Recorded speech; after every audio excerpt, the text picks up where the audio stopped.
You know, it's not every day that an 8-year-old stands up to a flight attendant and schools them on federal law. But that's exactly what Elijah Carter did on a flight from Chicago to San Francisco, and believe me, everyone on that plane will remember it for a long time. The tension was thick. You could hear a pin drop as this small boy stood tall in the aisle, his eyes shining with an intelligence way beyond his years. Elijah wasn't just being a clever kid. He was laying down facts like a seasoned lawyer. According to the Air Carrier Access Act of 1986, he said, his voice steady, "My mother has the legal right to be accompanied by her medical device without any extra charges or seat changes."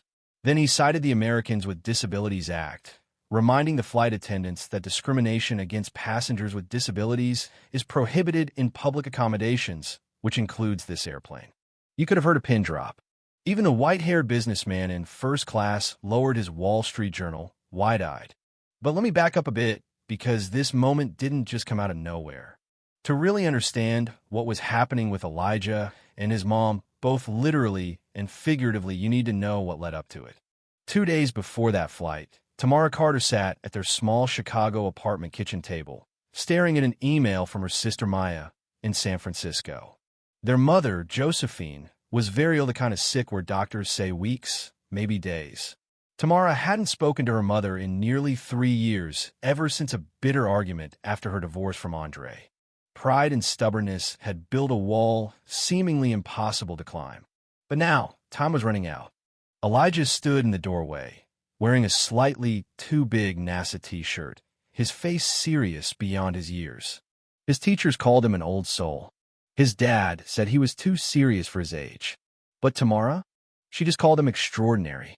"I'm fine, Mom," she told him, wiping away a tear. When she mentioned Aunt Maya, Elijah's face lit up. "Is she still working on those huge quantum computers?" Tamara nodded, marveling at her son's memory. Elijah wasn't like most kids. He didn't just dabble, he dove deep. Books, laws, science, philosophy, if it caught his interest, he consumed it fully. Like when a kid in his chess club lost his dog, Elijah read 3 books on grief just to understand and help. The plan was set. Aunt Maya would help with the tickets, not charity, Elijah said, but family helping family, like in the book The Giving Tree. Tamara smiled, filled with pride and awe at how her son made sense of the world with such clarity. On the morning of the flight, Tamara and Elijah arrived at O'Hare early. Elijah buzzed with excitement, rattling off facts about plane altitudes, cabin pressure, and why airplane windows are rounded. People smiled. Even the elderly couple ahead teased him affectionately. On board, Elijah noticed a man in the aisle seat, a corporate lawyer named Richard Harris. Elijah quickly connected with him, impressing him with his knowledge of famous legal cases and corporate law. It was the kind of rare connection you don't expect on a crowded plane. Then trouble started. A few rows ahead, a woman named Catherine Pearson was arguing with a flight attendant. She had a medical device that needed extra space she claimed to have arranged, but the airline's records didn't show it. The attendant insisted no accommodation was documented and hinted she might have to leave the flight. Elijah tugged at his mom's sleeve. "Mom, I think she's being discriminated against." Tamara wasn't sure. It was complicated. But Elijah wasn't going to just sit by. Before she could stop him, he was standing, walking down the aisle toward the scene. Calmly, he explained the Air Carrier Access Act and how removing a passenger with a documented disability was illegal. The cabin went silent. Even the flight attendants looked stunned by a small boy schooling them on federal law, and when Elijah pulled printed copies of the relevant regulations from his dinosaur backpack, it was game over. After tense moments, the airline staff agreed to honor Catherine's accommodation, apologizing for the confusion. Passengers quietly applauded. The mood lightened. Elijah sat back down, cheeks flushed but proud. Richard Harris smiled and told Elijah he might have a future in law. Elijah replied he was still deciding astrophysics and neurosurgery were also contenders. That flight wasn't just about a kid protecting his mom. It was a lesson in courage, the power of knowledge, and speaking truth to power. Even the smallest voice can make a big difference. When they landed in San Francisco, the emotional journey didn't end. Tamara reunited with Maya at the airport, the years of silence melting away in a tight embrace. The sisters, with Elijah, drove to the hospital where Josephine lay frail but alert, her sharp eyes lighting up when she saw her daughter and grandson.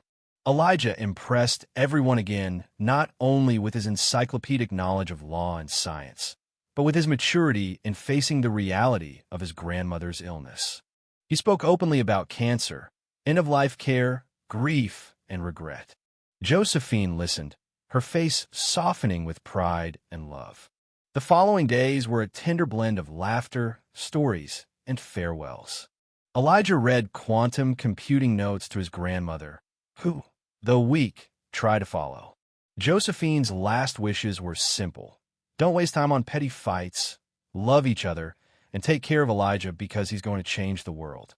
Tamara, Maya, and Elijah kept vigil through the night. When Josephine passed, it was quietly, surrounded by love. Elijah processed the loss in his usual thoughtful way, turning grief into a deeper understanding of legacy and connection. On the flight back to Chicago, Elijah's mind was already racing ahead, planning new projects, always weaving facts with the lessons of the heart. He told Tamara that relationships, more than accomplishments or pride, are what truly matter in the end, a truth his grandmother had lived by and one he was determined to carry forward. This story isn't just about a boy who knows the law or a family reunited in crisis. It's about how courage, compassion, and knowledge can bridge divides, heal wounds, and light the way through dark times. So what do you think? When is it right to stand up to authority? How do we balance rules with justice? Share your thoughts below, because stories like Elijah's remind us that sometimes the smallest voices carry the biggest truths. And if this moved you, consider subscribing. There are plenty more real stories waiting to be heard.